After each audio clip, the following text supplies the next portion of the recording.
Hi!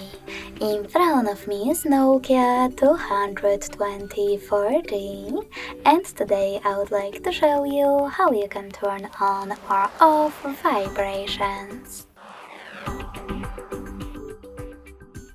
You need to begin by going into Menu and accessing Devices Settings.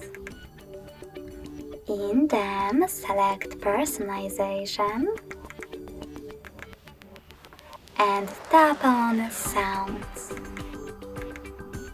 Finally, scroll down to Vibration section, and when you select it, click on Change. So when I do that, as you can see, vibrations are now on. If you wish to switch them off, select the same option and tap on Change again. Thanks so much for watching. If you enjoyed this video, smash that like button, comment and subscribe. Bye!